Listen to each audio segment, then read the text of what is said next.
Hi, I'm Chris Dougherty, and I play Agent Fleming, and you're listening to Pod Against Evil. And welcome to Pod Against Evil. Oh my goodness, everybody. I am so excited to do the interview today because it is a twofer today. It's double your pleasure, double your fun. I'm actually very nervous. I'm normally only used to doing an interview with one person that is more talented, better looking, and overall more awesome than me, and now I got to do it with two of them today. So I'm going to be doubly depressed after it's over, but that's when it's over. I would like to introduce to you our special guests, Valerie and Chris. Valerie and Chris, say hi. Hi! Hey! So yes, that is. I love the synchronized. That was so great. That was awesome. That's why we were cat. It's almost like you are the Doublemint twins. But yeah, so that is Valerie and Chris. Valerie Tosi, is that how you pronounce your last name? Yes, A+. Most people say it wrong. All right, now I'm going to try for Chris's here. Are we ready? All right. I'm going to butcher this. Daughtry. No. Good try. It's Dougherty. Dougherty? Yeah. It's like that UGH situation. Dang Irish. I know. Well, it's so funny. My real last name is O'Donnell. Spoiler alert. Hold for plane? Holding for plane. Plane. You don't hear that? I do not hear it on my end, but you know. Sorry, that was a little taste of what it's like on set for those of you that don't know. Living in LA. Please continue. Yeah. Maybe you have super hearing. No, I'm sure there's a scientific explanation for whatever it is. Anyway, yeah, that's the level we're at, guys. Yeah, if you're not done with that, you better turn the podcast off here because it's only gonna get worse. Okay, so Valerie, you play Agent. What was it? It was Agent Nesbitt. Yes, Nesbitt. And Chris, you play Agent Fleming on season 3, episode 2 of Stand Against Evil, Hex Files. I will not refer to them as any of their character names, probably, unless I look on this sheet here, because I will only think of them as Mueller and Scully. Like that is the so because that is the riff off of the episode. So if I say the wrong character name, just bear with me because it is they're permanently imprinted in my brain that way. So. At this point, we have watched the Hex Files. It is a great episode of Stand Against Evil, a show out of a show that has many great episodes, and I love both of your characters in it. Would you like to describe how did you come to the show and come to be portraying these great characters? Valerie, would you like to start? It's our stories are so vastly different. It's kind of hilarious. So, So I became friends with Dana last year because I got kicked out of Comic-Con, and that's how I met. Oh no, I'm so sorry. Oh no, I mean worth it. Yeah. So I got kicked out. That's how I met Dana because he was there performing and having lunch and with one of my friends who was featuring for him. And after we met, we bonded over our love of sci-fi nerddom and also being from Boston. An episode of his podcast. And then I ended up featuring for him. And then, he knew I loved the X-Files. In fact, when I did his podcast, he gifted me the entire series of the X-Files on DVD when I did it. What? He's the best. And so when the reboot happened, we were, messaging each other back and forth, watching the episodes and, just nerding out about how terrible they were, except for the Darren Morgan. Oh, again, I am so sorry. Yeah, it's fine. I'm over it. So basically we became good friends, and then one day he messaged me and was like, hey, I'm writing an episode of Stan where 2 government agents come to Willard's Mill, hint, hint, hope you're available. And I lost my mind and was like, you cannot toy with my emotions like this, because for a long time my bio on my website said, really, she's just biding her time until someone casts her as a young Dana Scully. This is literally like all I've ever wanted. So, I was really stoked about that. And that's kind of how I came on board. Chris's story is Yeah. That's fantastic. I love the fact that you got kicked out of Comic-Con and vowed revenge. I will return one day as the ultimate cosplay, as an actual parody of Dana Scully. Aha! What's so that's is I got kicked out that year, and then the following year I got to go to Comic-Con and watch, be in the audience for the Stan panel and watch the premiere of the show that I was on. So it was just crazy. It was really cool. I was like, that! Vengeance is mine. Yeah. Well, that's a great story. Chris, you're up. The bar has been set, my friend. Yeah, well, get ready to lower it, my friend. I also feel like I have so many questions about your story about Comic-Con, but maybe that's later.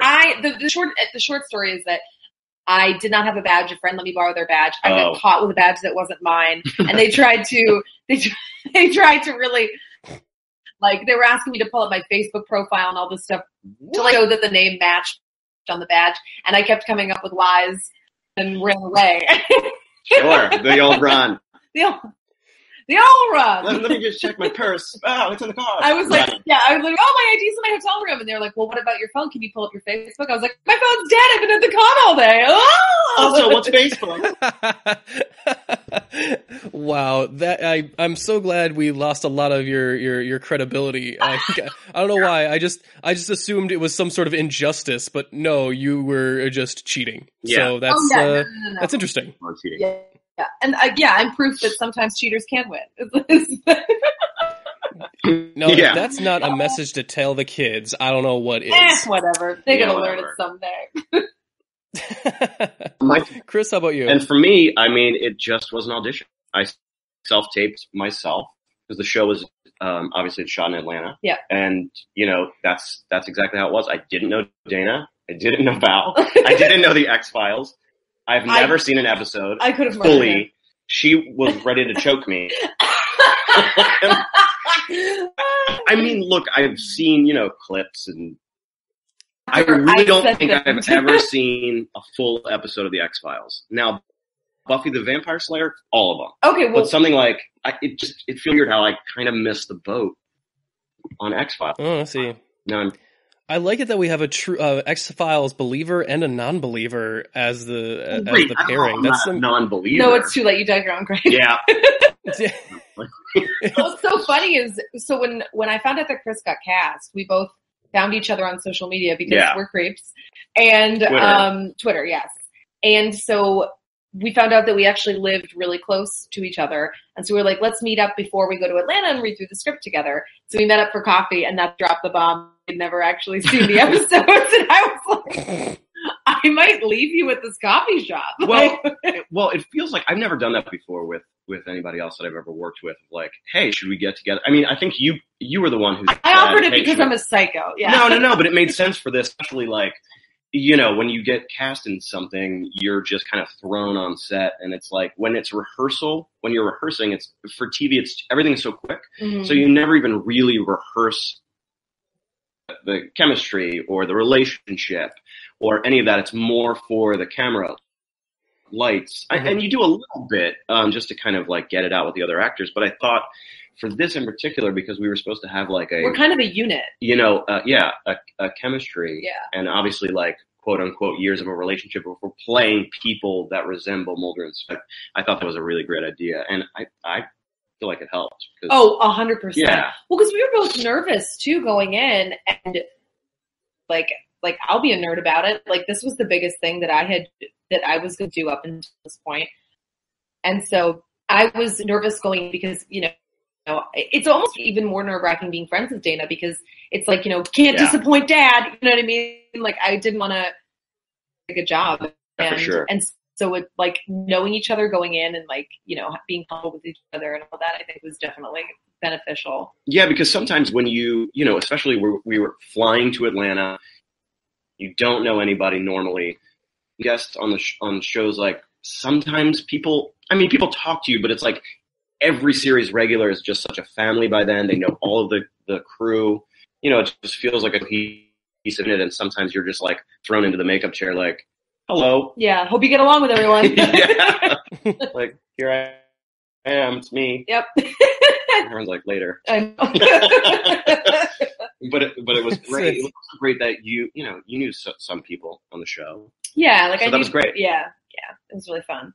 That's fantastic. I'm glad you got along with the crew. I know that Chris, it says here you worked on a couple episodes of Scrubs. So did you work with John C. McGinley before? I did. And it's really funny. Oh, I love this because I mean, God, I don't even know the years. I did 3 episodes of season 6 of Scrubs. Okay. As, an idiot intern typecast. Typecasting.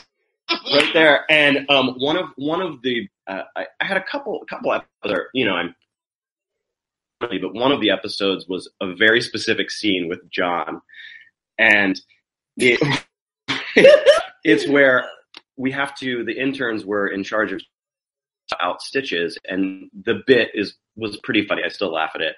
It's like the chart said to remove 8 stitches, but we counted 9. Like, should we leave 1? I'm saying that to John, and John's character is very gruff and tough in that show, and so he starts yelling at us, and he makes us run around the hospital. So it was really fun, and knowing wow, that's such a cool kind of 360 moment to work with him in such a different, incredible capacity with such a great show, such a great role. Yeah, it was fun. And then so the first time that we saw John was when he was coming in to rehearse that first scene. Yeah. And he was saying hi, nice to meet you to both of us. And I was like, hi, I worked with you before. Like, Scrubs. And it was just a little cool man. Yeah. Cool. Next. It was so funny. That's great. Valerie, I wanted to ask you something in particular. I don't know what it is because I know that you are also a big Dana Scully fan. I'm correct in this, right? Yes. I mean, your Twitter handle is actually Clumsy Dana Scully, yeah. Which I find very amusing. Thank you. Makes me think of a Three Stooges sketch of an X-Files show. I like it. So how did you end up looking so much like Gillian Anderson here? Because during the episode, I was like, "Holy shit, they got No, wait a second." Yeah. It's pretty good, right? I think this is just a perfect example of love as human beings when we put our mind to something. Did you will yourself to look like her over time? What happened?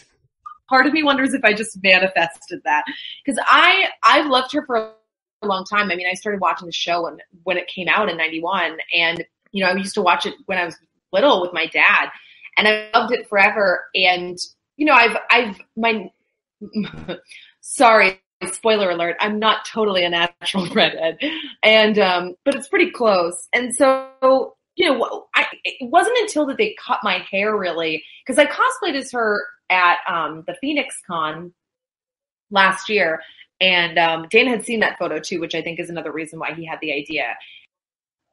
When I got to set, for our wardrobe fitting, they were like, "Oh, we're gonna cut your hair," and I was, "Sorry, what? Come again?" Because my hair was past my shoulders; it was really long, and. Mm-hmm. And they were like, "Oh, did you not know?" And I was like, not until this moment, no." And then they called Dana, and Dana's like, "Well, it's up to her. She doesn't have to." And I was like, "Anything for my audience." So it was just, I don't care. Because I was like, if we're going to do it, we're going to do it right, Yeah. And so they chopped it all off, and they styled it, and it was, when they did it, was worth it. Yeah, when I came out of the trailer, the first day that I was in full wardrobe and makeup and everything, Rob, the director, saw me, and he stops and he goes, "Oh my God." He's like, "Dana's going to have a, how do you say, le bon air." It's French. But it was very funny. And so, marveling on how much I looked like her. And I have no idea. It's weird. It's very weird. But, yeah, talk about the highest form of flattery. I'm like, thanks. I'll take it. It's also such iconic hair, it feels. Yeah. That, Oh, yeah. And everyone's like, "Oh, that's such a great wig. I was like, oh no, that's 8 pounds of root lifter and dry shampoo and hairspray. I was like, that is 100% my hair. My head can't even sweat right now, but it's worth it. It was like a helmet. It was ridiculous. Yeah, it was pretty big. That's great. I like the idea if we're going to do something, we got to do it right. Or as Agent Fleming would say it, let's do it totes to the max. Yeah! Oh, yeah. How good that made it in. Yeah, because we don't know. Yeah, we don't know. That was an Applet one. It yeah, it was. I don't remember how that came along, but that wasn't in the script. Added, which was so fun. Can I posit a theory? Because when I heard that line, I was like, no human being wrote that in a script. Someone said the most it was written was say something that sounds vaguely 90s, like yeah, or as 90s as possible. Maybe it was just Chris thinking he knew what Mulder would say. No, I don't. Yeah, right. Because we know how much me and Mulder are so close. Chris, take me through the journey of where Totes to the Max came from, because I love it. I actually really don't remember. I think it was either Rob or Dana. Yeah, I think it was, because is that the scene we were in the car? I think we were in the car. Yeah. Mm-hmm. Right? You're in the car. Okay. Yeah, you're in the car on the stakeout, taking shit from Stan. That's my favorite scene. That one. It's so fun. I think that's my favorite scene. But we haven't seen it. Yeah, we would know. I like all the stuff, actually, when we were in it's supposed to be, what was it? Supposed to be a tire warehouse or something? The one when we were basically right before we get killed. Mm-hmm. That all that stuff is really cool. Was it a tire? Yeah.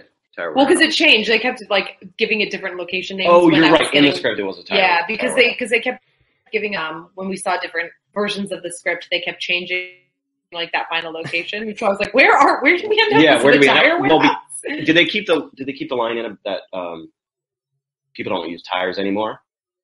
Yes, that is the line. Yeah, no, they pretty much do. You know what, Biff? You could just shut up. Oh, Biff. So fun. So I think that we were allowed to improvise quite a bit. Yeah. Once we shot, it as scripted, which was really fun to do alternate takes, and I'm curious to see what made it in, but I swear it came from Dana or Rob. And then at one point they were like, "Yeah, keep that end." Yeah. So, I mean, I'll certainly take credit if an improv was mine. Writer credit. Residuals. So I that is great. I love that. I also love the relationship between you two as the characters immediately. I mean, I think you even just outstated oh yeah, she's the skeptic among us. I'm more the believer. That's kind of our thing, our setup. I love how even despite how crazy the Stan world is, that Agent Nesbitt is still well, I'm sure there's a scientific explanation for this. What are you talking about? What do you mean? Yeah.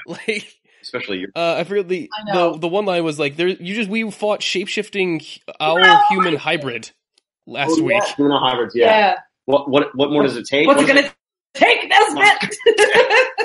Yeah. Yeah, which I'm assuming if they're half owl, they might somewhat abide puzzles. I'm not sure. But that I really like the way that these two are interact with Stan and Evie. It feels like neither Stan nor Evie particularly like these two very much, and kind of are sick of their double talk and vague bullshits. And I was wondering, in the scene with the car where Stan seems to be giving you shit like it's his day job. Yeah. Was that you're just in the car, where you're just doing just riff after riff and just kind of doing multiple takes on kind of the same thing, or how did that work?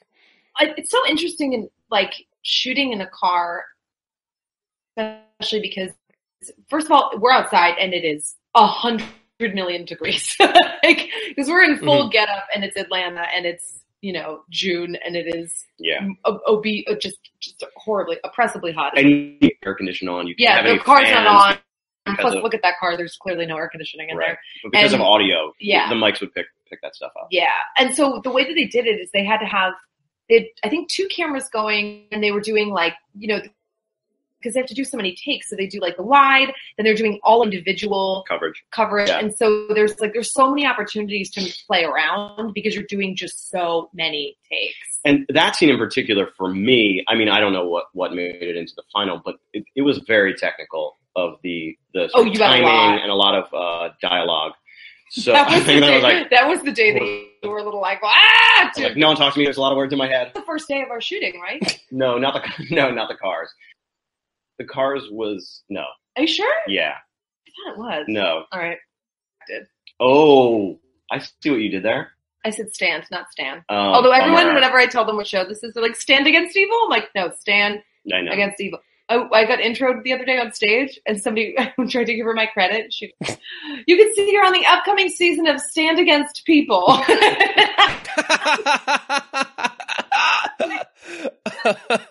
Oh man, now I want to make a spin-off podcast called Pod Against People. Yeah, it's on Hulu. That's fantastic. Coming in hot on Hulu.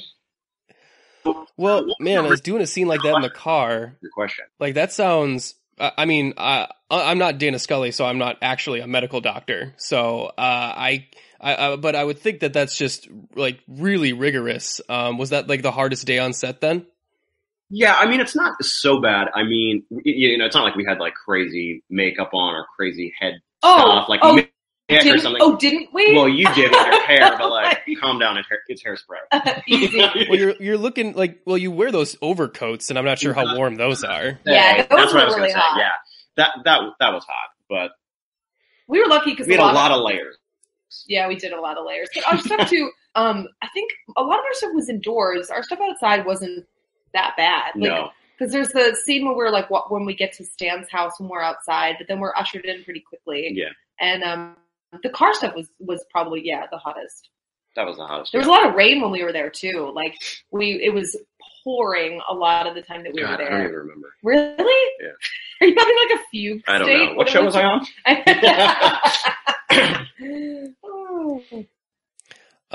Yes.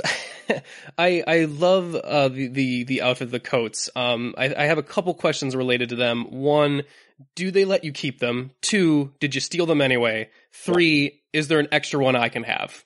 Answer in any order you feel comfortable with. No. 2. No. What was? I think it's all no's. I think it's all no's. I don't even know where they were. Damn it. And that was when we had our wardrobe fitting and stuff, we didn't even know about them. We didn't know about they the were just jackets. Coats. Yeah, they were just coats. So we got them, and then they gave us our sunglasses. I was bummed though because we were supposed to get to keep our badges. So I think Props still has them. I'm hoping that they'll let us. Maybe that'll be our wrap gift. Who knows? Yeah. Spoiler alert. Val was very good at learning how to do the wall. Oh, you asshole!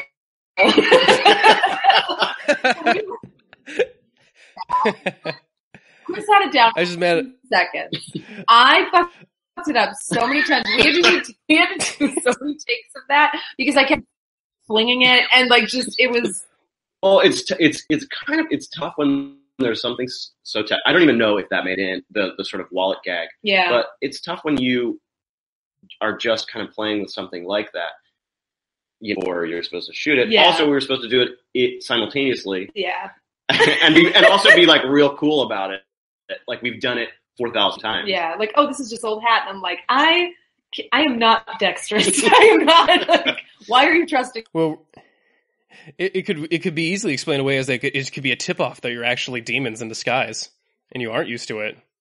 I did want to bring up one last thing with you, Chris. I love a particular moment I love with you and Stan is this tick-tock moment of Stan giving you a rundown of like a ticking clock doing the research. And he does this great like in Peter Pan when the crocodile ticks because he's got the clock inside him. Like Stan's like doing that with his hand, and you're doing this great thing with your eyes where your pupils are moving to the rhythm of it. And I find it unbelievably hilarious for whatever reason. And I always imagine with those type of scenes that they shoot like that for like an hour, and then they use the best 2 seconds of it. Is that sort of the reality, or how many takes did that particular season? Probably. You're talking about when he slaps the book out of my hand? Yes. And he's like giving me a Run a time limit, Biff. 2 minutes. Yeah. That is something that we worked out in rehearsal. That was kind of an improvised bit too. Yeah, it was improvised. That wasn't scripted. Yeah.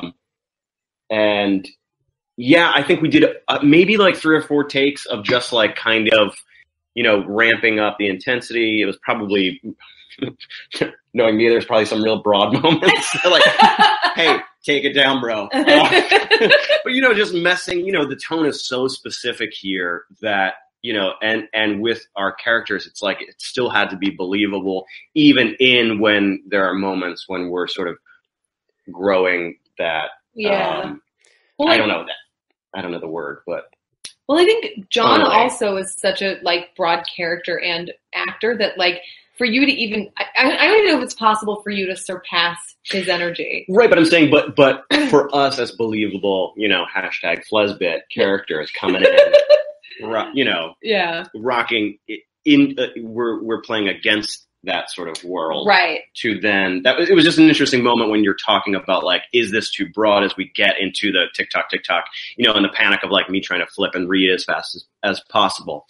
We did it a bunch of times and we did it a bunch of ways. And I think, John was also really, great, specifically in that scene about knowing no, I don't think to do that or, keep it along this lane. I thought that was really helpful.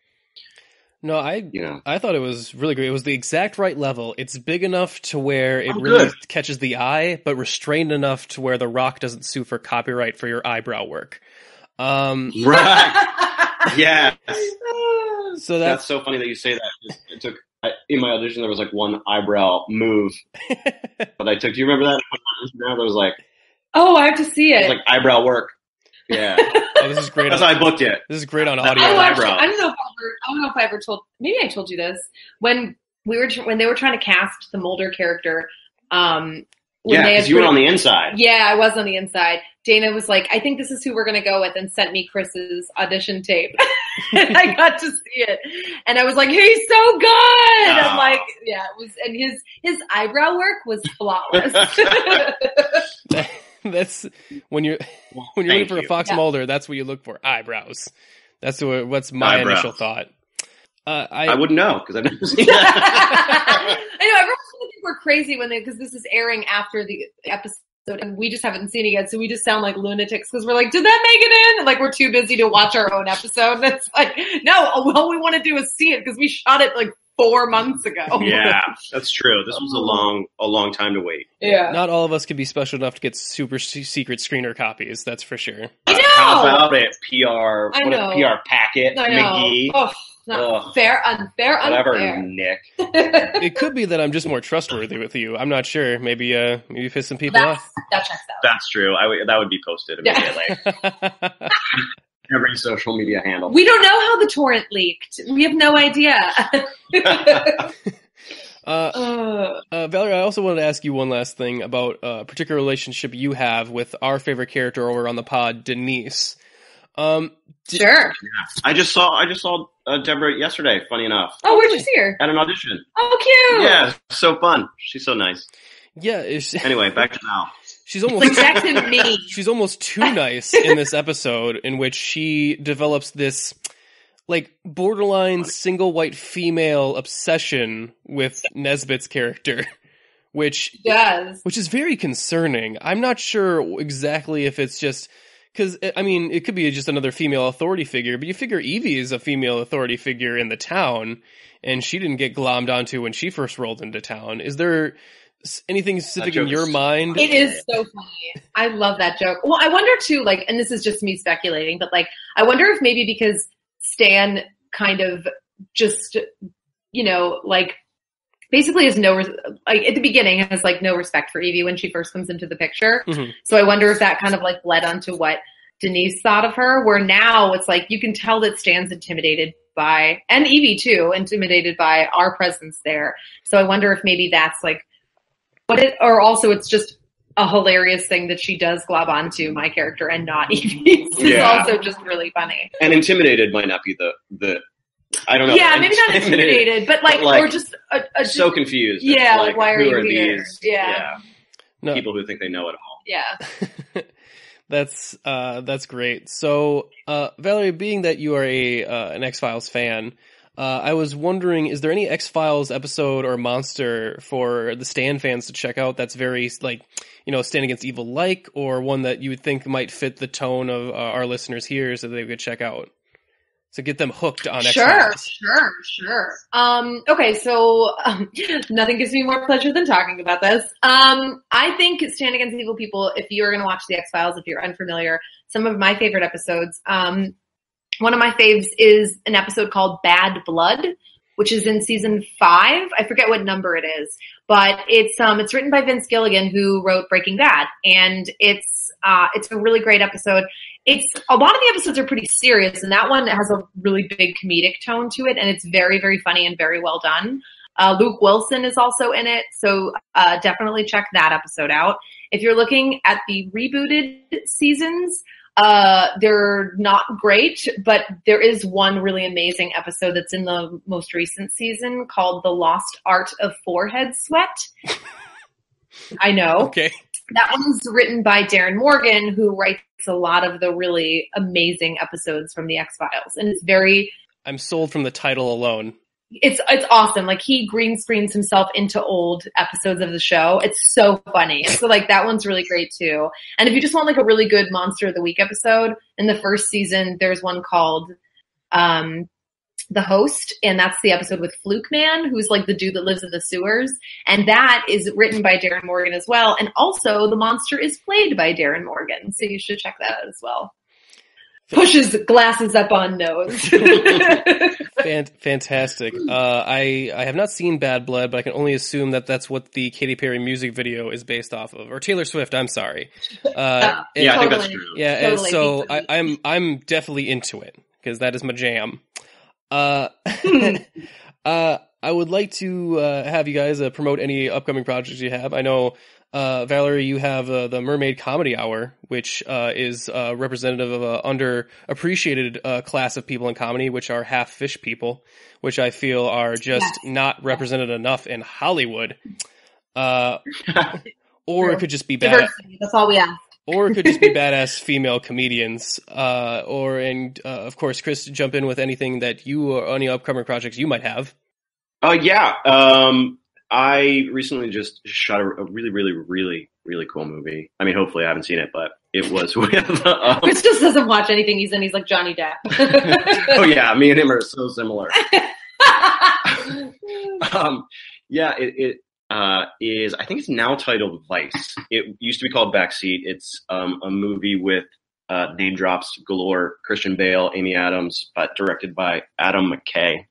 It comes out in December, I think really late December like 20th or something around there. But it's about the life of Dick Cheney. And Oh, you were in that? Yeah. Oh shit! My friend was the production coordinator for that. Oh, really cool! It was an incredible experience. I played Lily Rabe's husband in the movie. My character's name is Philip Perry, based on a real person. Cool. Yeah, it's really, really, really cool. And Christian Bale and Amy Adams were incredible. So fun to work with. All my scenes were with them, and they're my father-in-law in the film. Oh my god, that's so amazing. Yeah.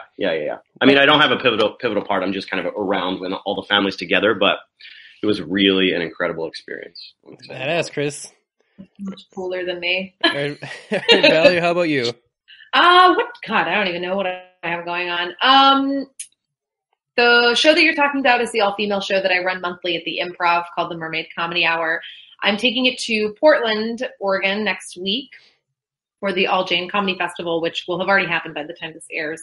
But we do take it around to other comedy festivals in other areas, and we're working on doing a tour with it. So that's pretty cool. And what do you... You're what? right. Oh, and Chris is making weird motions at me. I was like, what are you trying to say? I have a pilot that I wrote that I'm working at pitching around right now. That's an animated pilot that's pretty great. I don't want to talk about it yet because We're Well, you still. don't have to talk about the details. It's just it's starring me. It's not. He's lying. But I'll audition though, right? Sure. Sips iced coffee. Sips iced coffee. No, you'd just be offered something, please. We're on the level. Got it. So that's really fun. Yeah, I'm trying to think of what else I have going on. I don't even. I have to look at my calendar. I don't even know more what's going on. cosplay. Yeah, more cosplay. That's all I do. But yeah, I perform a ton. I'm kicking around and going on the road and stuff. So you can just go to my website. I'm bad at this. Go to my website. It's my name. It's ValerieTosi.com and just see whatever the hell I'm doing. I don't know. I'm terrible at this. I'm bad at self-promotion. That that's okay. You can't. No one can be good as a self-promotional podcaster at plugging. So I would suggest you all follow Valerie on her Twitter again at Clumsy Dana Scully because she is very funny on there. I was catching up with your. Oh, thank you. Well, it's at Valerie_Tosi, but the name on it is Clumsy Dana Scully, just in case you can't. Yeah, Val gets really good likes on Twitter, and I think I get excited when 3 people like it. And like one retweet, I'm like, I'm doing it. I'm famous. Chris, where can we find you on Twitter so that I can like and retweet you and make you feel good? Great. I don't even know. I don't even know you my don't know handle. your own handle? Well, it's like automatic, and then you just like share stuff. I think my I think my handle is. Hold on, let me figure it out. At Dougherty 81. Oh. So it's spelled CDOUGHERTY 81. What did you take your screen name and make it your handle? Basically, it's like at AOL.com. Guys, instant message me. Everything's gonna be great. Yeah. Also, modem. Guys, I'm fine. You're telling them how old we are. Stop it. No one can know. Look, all I'm saying is like if you think about a social media influencer, it's 100% me. Fun fact: my old screen name was influencer. Don't do it. No, Don't do it but it was also my old screen name and my old live journal name. Oh, brace yourself for somebody who thought they were real poetic and on the level. Cerulean Sunset was my old screen name and live journal name. Great. Thanks, Nick. That's all the time we have today. Cerulean Sunset is a paint for a ballroom, not a live screen name. That is amazing. I love that. I am embarrassing. Yep. Also, LiveJournal, man, I've learned so much about you, Valerie, and I love absolutely everything about it. It's great. I am a huge nerd. I will never disclose. I would also suggest you check out her most recent her Emmy tweets that I was checking out yesterday because that was a fun time. I don't even watch the Emmys, but I think I would watch you watch the Emmys. Yeah, I'll take that. Take that. Yeah, I came in like halfway through because I forgot they were on.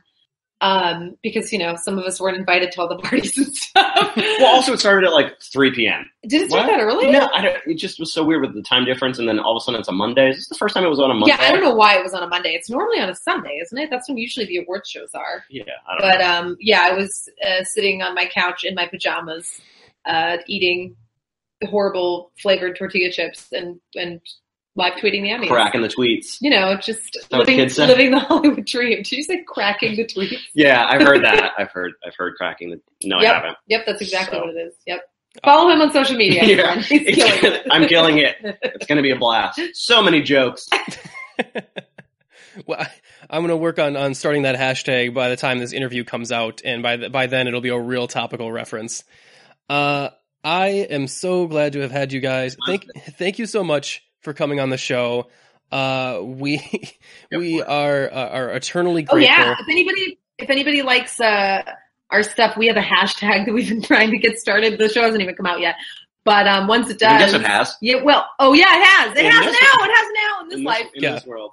If you want to get our attention for anything, use the hashtag Flesbit and we'll take a look at it. Yeah, that's what the people on the set, like everyone. Yeah, they started calling us Flesbit, which was really cute. It was like Flesbit gets a set. Yep, because we were just a unit. Yeah, that's how everybody. So you can. It's like we're a celebrity couple.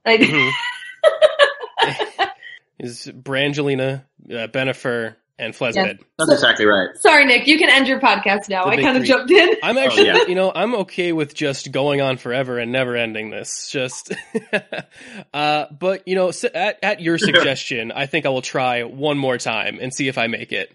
Great. Thank you so much for joining us, and thank you everyone for listening. follow the podcast, our podcast, especially on Twitter at Pod Against Evil. And at this point, since the show is out, please watch the show, order it on Amazon, whatever you have to do. Keep those viewerships up so that we can hopefully get a Stand Against Evil Season 4, #shovels up. And yes, thank you so much for listening. And until next time, may the owls abide. See you later, Stan fans.